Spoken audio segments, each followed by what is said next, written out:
Hi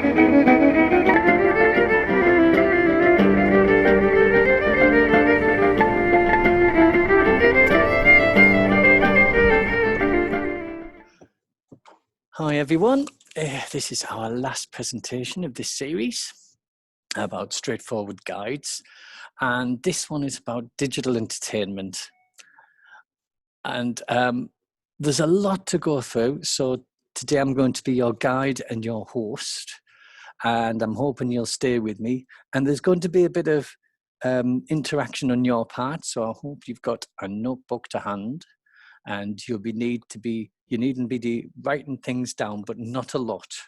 So I'm hoping that you're all prepared and you're ready to have a wander around the internet city. Yeah, we're back there, and you can see there's a lot of things, a lot of distractions, a lot of places to go.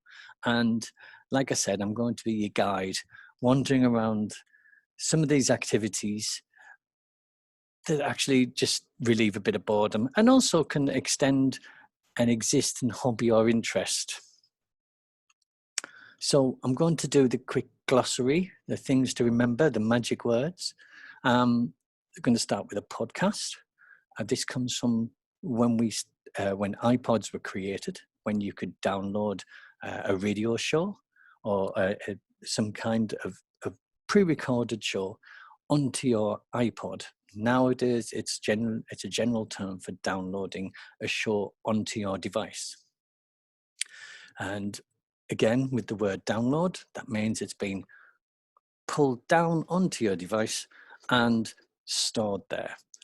When you're uploading files, such as documents, music, or pictures, you can use a mechanism in a website, or you're doing this when you're sending an email with an attachment. So being online and being offline, this is a very strange thing for everyone, because when you use an app, it's on your device, right? But the app is also online. A YouTube app is a very good example. I'll be mentioning YouTube so many times in this presentation, so it's the first time. It'd be nice if someone counts. So online and offline, it's about being connected to the internet city and being able to wander around, send messages, see videos over Zoom, listen to your friends, all of those things. But offline, well, you're just using your device. That means that everything on your device is just there and you're just doing things alone. So you could be editing a photograph on your device with a piece of software, not using an online service either. Admittedly, it gets a bit weird because you can also edit a picture online, but basically that's it. Okay, then there's Catch-Up TV. Catch-Up TV is, you'll have heard of iPlayer. All of the channels provide a service now where you can watch TV programs after the event. You can also watch live TV, which would be streamed. Again, it's similar to the podcast scenario where a pre-recorded film program or whatever is sent to your device, but this time you don't save it. It's just sent to you and you watch it, and then that's it.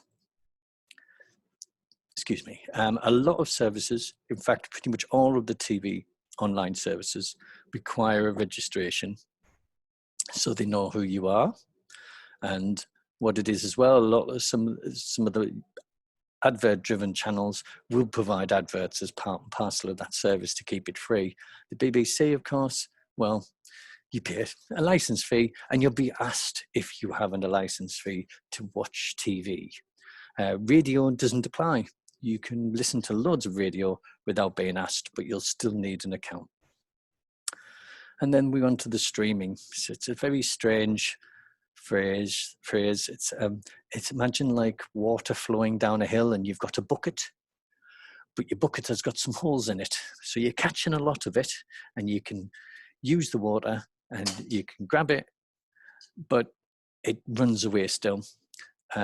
Streaming is done via web browsers or through an app, like I say, YouTube again. So there's lots of different ways, but basically it's a different kind of broadcasting. If you think about how radio works, you don't record that, do you? You don't hold that.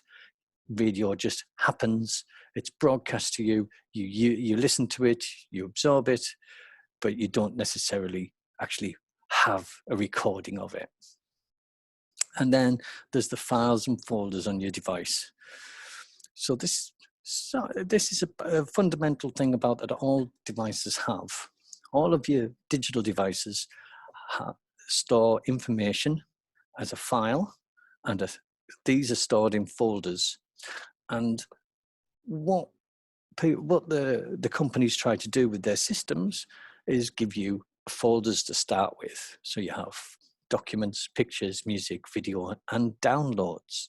This is where your stuff goes when you download it off the internet. You can make your own folders, and you can have folders within folders. So for example, with your documents, you may have documents pertaining to an insurance policy or a house or holidays. Same with pictures, and music may be pertaining to bands, types of music, all sorts of different things. So you can actually structure how you store things in folders. It's something we're not going to touch on today too much, but I wanted to give you that insight first. And then we have the apps. Now, apps are the toolbox of your device. It's short for application, and an application does a particular task. They make everything work in your device. This applies to tablets, phones, and computers. Everything has an application that does a job. So you're sending an email, that's an app. Playing a game, that's an app. Watching a video, that's an app. Your web browser is an app too. So there's apps are basically all part and parcel of your toolbox to use in your device. Okay, now I wanted to change this slightly from just entertainment, because it's more than that. That's a little bit of a thin sliver of what the internet can offer, because what it is, we present ourselves to the city in the world, and we also present ourselves to the internet city in the world. And the I've gone back. And you can do 6 things. You can do more, but these are the 6 things that I think you can do. And you can also you actually put yourself into any of these, and it's your choices and decisions, your interests, passions, whatever, that actually drive these things. There may be more, but these are what we're going to look at today. And I'm going to be your guide. Yeah, this is me. I'm ready. I'm sitting here in my slightly chilly shed of art, and we're going to have a chat about all these different things. And we're going to have a quick chat about free first. And free is a term used a lot on the internet. And what it is, that there is a new currency in the world about your time and basically your attention. And what happens is that everyone is driven by advertising practically. So when you get an app that's free, there may be advertising in it, and you may have to pay for it to remove the advertising or to make the app work fully. There may be a limited use of the app. This is also applicable to when you go to some websites, that you can use them quite happily, but they'll want you to pay for a service to get the best out of it and to expand on the use of it. So advertising is core in this. Sometimes this is how people make money if they don't have your direct interest. And you can see there's quite a lot going on there. There's the word freemium popping up, and that's an approach which is the word free and premium lumped together. So something you get for free, but you'll get advertising but then you pay to remove the advertising. Okay, let's move along. Now, today there is a lot to talk about. I'm going to present you with so much that you may feel a bit overwhelmed, and you may need to sit down, but you're already sitting down if we're wandering around the city. So what it is, we're going to have a little bit of interaction on your part, and I want you to present yourself to the city and pick out from each section 1 or 2 options what you would be potentially interested in. And then what you can do later on, you can explore on your own. You can type the item into your address bar, and then you can search for it and find it. Now, sometimes they're going to be apps, sometimes they're going to be websites, and quite a lot of occasions it's going to be both. So what I'll do, I'll explain here and there which ones are apps and which ones are websites and which ones are both. But the core of this exercise, this activity, is for you to choose a section. You write down the section, you choose an option, and then what we're going to do afterwards, we can have a little chat about some of your choices, and I will talk again about using the address bar. Right, so making things. This is your the first section about making things, creating things. So you can take photographs. Photographs are everywhere now. We've got so many photographs now, it's unbelievable. All of your devices have cameras. You can take photographs with them. You can also have apps which will also scan them and put them onto your device, and you can edit them afterwards. So there we've got a few apps listed. Snapseed is a very popular and really nice to use app for Android. Photos comes with iPads on Apple.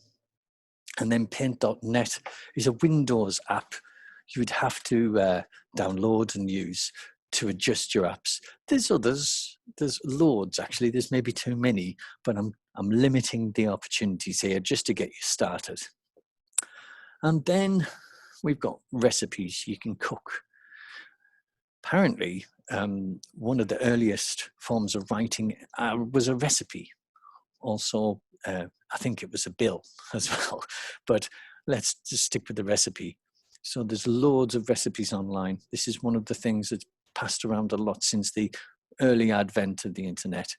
The BBC has a really good section on recipes, and there's loads and loads of places you can, I mean, to be honest, if you were looking for a particular type of recipe, you would go and type into your address bar, I'm looking for a type of recipe, and then see what happens.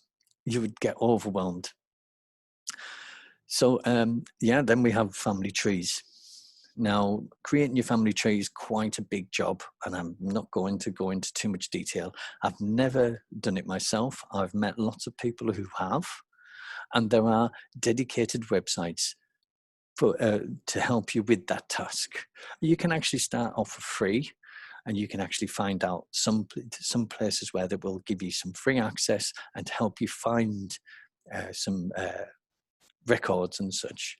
But then you may have to pay to actually get deeper into it, or to have access to software which will provide a framework to hold your information. So there's quite a lot there, and I recommend you maybe actually looking maybe at certain websites that will give you reviews on different websites for family trees. Sometimes we have to go looking for reviews to find what is worth doing or what is worth putting our time or money into. And then you can record. Now, besides cameras, we've also got microphones on devices. And this is one of my favorite things to do. I've done a lot of recording. I have a few recording devices, and I like listening to people's stories and having interviews with them. And you could even record an audio diary. You could have a diary of your day-to-day things going through your head, things you'd like to recount, things you'd like to catch, and you can put them into your device. And quite often, a lot of devices come with the recording app already built in. If not, you can go and look for one. There are some free ones out there. There's some quite good ones. But again, you could maybe get in touch with me and ask for particular ones. You've got, like I said, there are some already built in, so you may not have to look too hard. Again, you can record your stories. You can even convert your speech into text, which is a bit clever, but then you may need to edit it afterwards because it isn't 100% as a science. It's a very complex thing to do. And then if you're a musician, well, it's straightforward, really. Be longing to get the best quality recordings, and you may need to have all sorts of microphones and gadgets to help get the best quality, and then to do some editing. And if you're a writer, so there's a blogging approach. I actually write a blog about my work, and it's short for weblog. So it's like a diary. And lots of people write diaries about all sorts of topics. I've got a Japanese friend who used to be a professional photographer. He now does it for a bit of fun, but he's also a tinkerer and a sculptor, and he writes up all about his work. He's very eccentric. He's quite an amazing chap, and his blog is amazing. It's the only way we have contact with him sometimes. And so you could also just write your memoirs, write a short story, write an article, but I would recommend a computer for such things because it's really hard with a tablet to do a lot of typing unless you're dictating. And then again, we're back to that recording situation, and then you would have to really invest in a piece of software that would convert your voice into text, because otherwise it's going to be really hard work. So now you're going to write the heading, what can I create? And you choose one of these options. So I want you to choose one of these options and write it down. And even one of the items within an item. So it could be just the BBC website for recipes. That could be just the one. You get lots of different things there, but I want you to go for one. Moving along. Now, this is the biggest section of the internet, because TV has become a little bit 20th century. We're now in the 21st century, and so much is online, so much. We get overwhelmed with choices of audio and video and all sorts of different things. And I've put some reading opportunities here in there as well, because reading is still an activity that won't go away anytime soon. And I'm a keen reader, but I find it harder and harder to actually find time. So I'm going to run through this list, and you can make your own decision about which one you're going to write down. So Netflix is something that you may have heard about. This is an online streaming platform, streams lots and lots of shows of all different kinds, from period drama to science fiction to all points in between. It is a paid for subscription, so that is something that you must bear in mind. Amazon, this is also a paid for subscription, but if you're an Amazon Prime user, that means you get free postage and packing. You get a whole bunch of services, and Amazon have their own selection of videos and music that you can access for nothing. Well, or rather, as part and parcel of the service you pay. And then there's Bandcamp. Bandcamp is a great website. It's one of my favorites. I'm putting it here because I really like to support artists who are struggling at the moment. The money that goes into Bandcamp, a lot of it goes to the artist. Only a small percentage goes to the website. You can listen to music there. You can also buy the music from the bands. They're quite often bands you've never heard of, and small independent people. And then there's the Free Music Archive, which follows a similar ethos, but you can actually explore lots and lots of different types of genres of music. and it's free to download, but obviously they offer a service where you could pay for and really get some more out of it, get some better quality music out of it. And then BBC iPlayer, like I say, you will be asked to make an account to register, and you will be asked, it's a little bit stern, it says, do you have a BBC license, a TV license, sorry? And you say yes or no. There's a lot of debate about should you do it if you don't, but that now is not the time to debate that. But lots of TV to watch, lots of programs to watch. It is huge. And I've just added Ancient FM today because this is a cracking little online radio station that plays not modern music, not even relatively old music, but very old music. This goes back to medieval and Baroque music, which is quite amazing. It's really, if you're looking for something that's just really calm and interesting, this is a place to go. It's a cracking website. It is a free service. I think they offer a paid-for service, which makes it a little bit more solid. It's a little bit up and down, but it's really interesting. And then another radio service is the BBC Sounds. Now, BBC Sounds is an app. So you can just access radio, and there's the usual radio stations, 1, 2, 3, 4, 5, 6, etc. And then there's the local radio stations as well. And then it also will give you access to podcasts within the BBC. There's an amazing history of disability that they're sitting there in the archives, which is quite an amazing podcast I found not so long ago.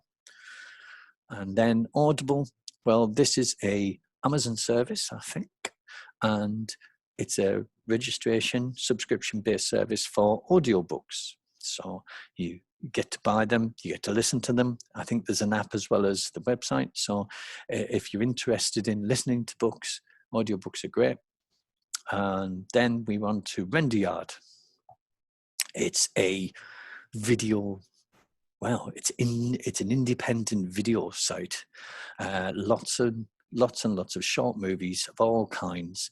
It's quite modern. There's lots of things. It started out being all about animation, but then has moved into other areas, and it's all sorts of different types of movies. Lots of short movies mainly, and lots of independent directors and production companies.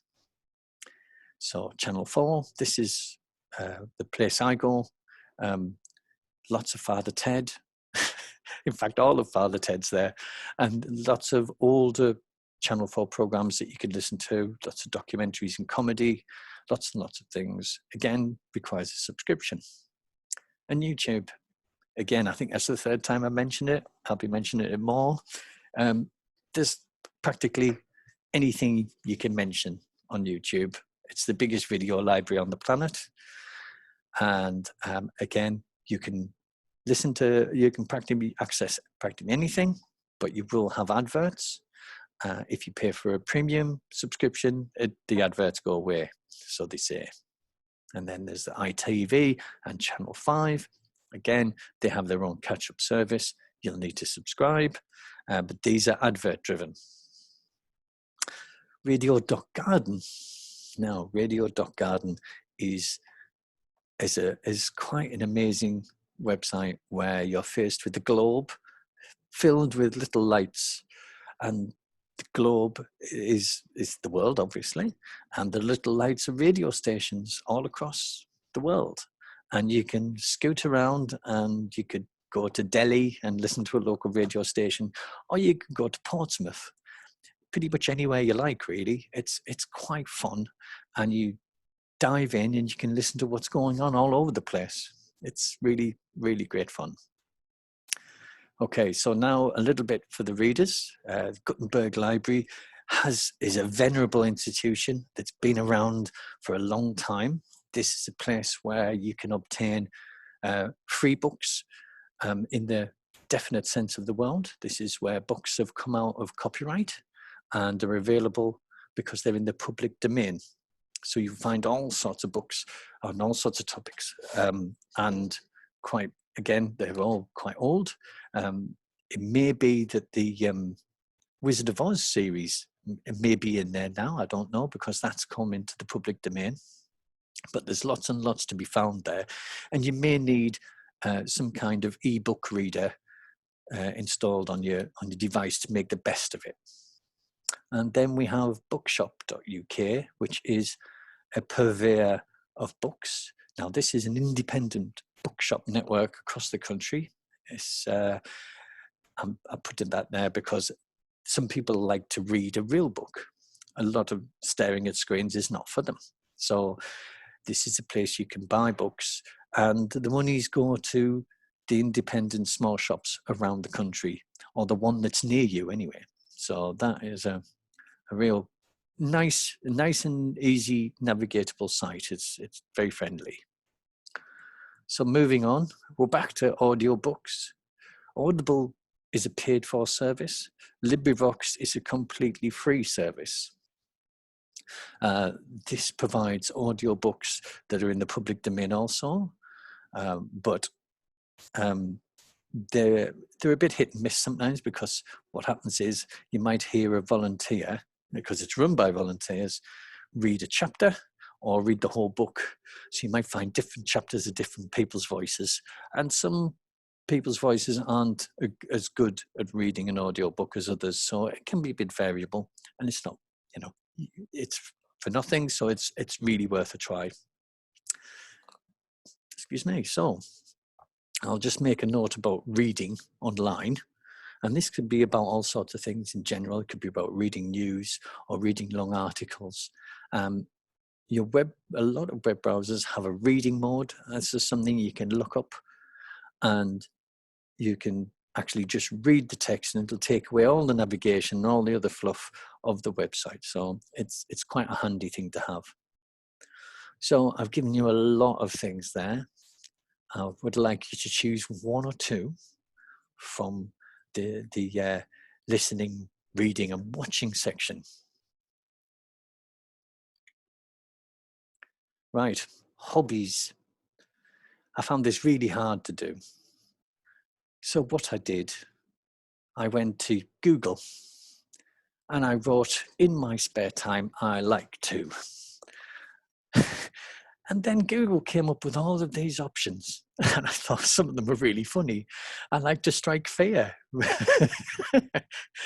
Like to, in French, to read, to funny, to do many things.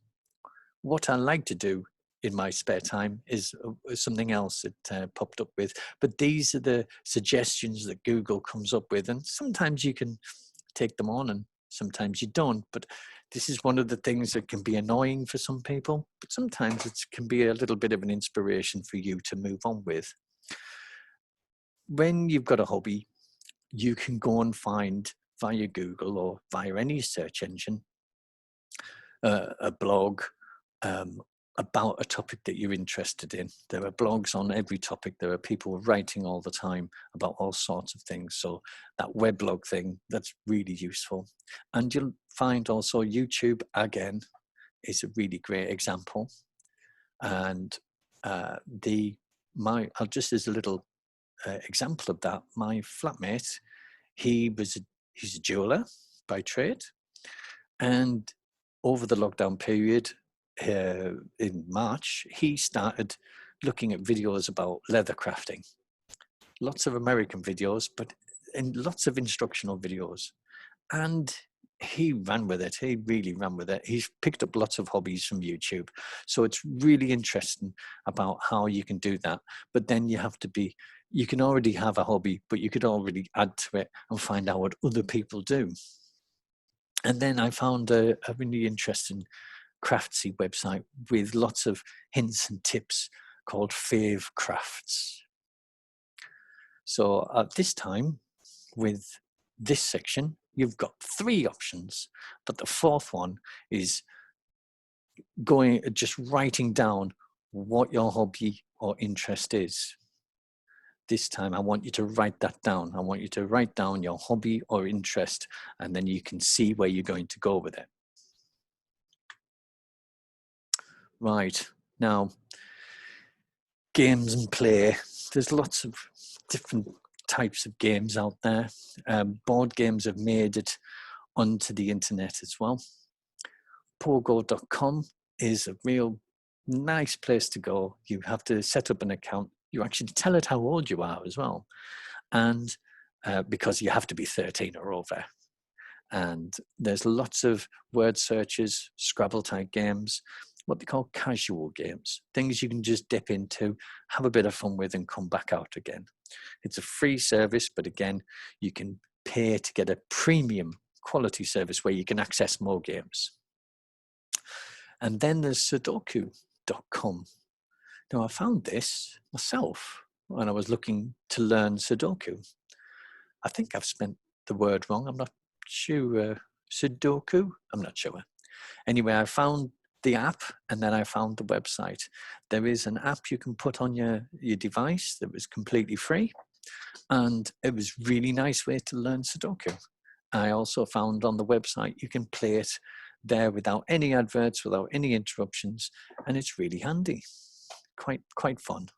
And 2048 is an interesting free game for lots of devices where it's a number-based game where you double up numbers, and what happens is you have to make 2048. So it's doubling up from two twos together make a 4, 2 4s together make an 8, 2 8s 16, and so on and so on. It's quite interesting. You slide the tiles around on the screen. And then there's chess.com, strangely, just like Sudoku. You can play online, someone randomly. I got thrashed last night by somebody, I think a Russian. I just gave up. It was a very quick game. We didn't last the full 10 minutes, but that's quite fun. And I think you can get lots of apps to play chess. So I think this is a really nice way. And then Candy Crush, which is just a bit dangerous. It's very addictive and great fun. Lots of bright colors, really easy to play, very encouraging. But it does offer opportunity for you to put money into it to get more out of it. That's the only thing I would mention. But it's very addictive. So here we are. We're in the games section.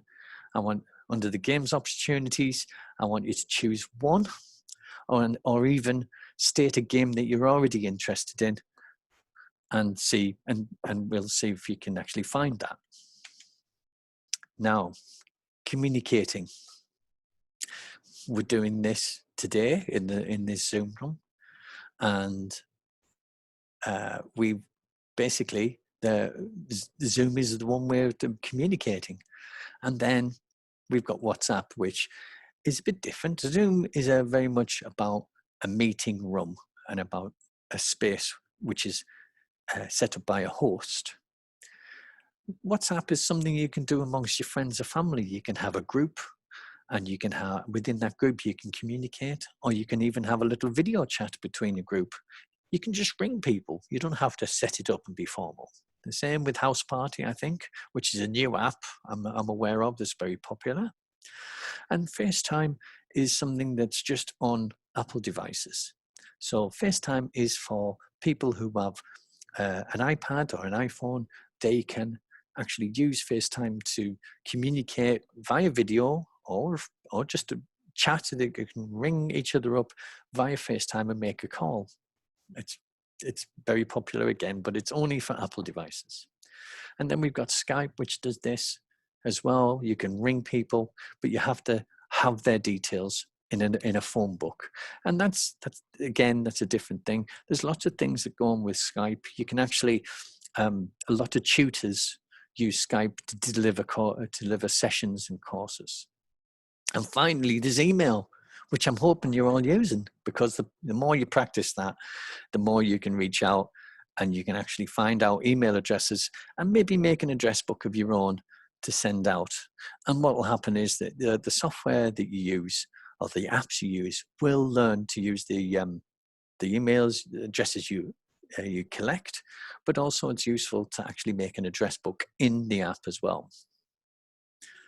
Right, again, let's see which one of these you're going to choose. Then we've got learning something new. And guess what? YouTube is top of the heap. YouTube has lots of lectures, lots of courses, all sorts of things going on. You can, if you've got an interest of any kind and you want to pursue it, it's amazing. I also enjoy dipping into Open Culture website now and again. Open Culture website is really great. It has lists of all sorts of interesting things online.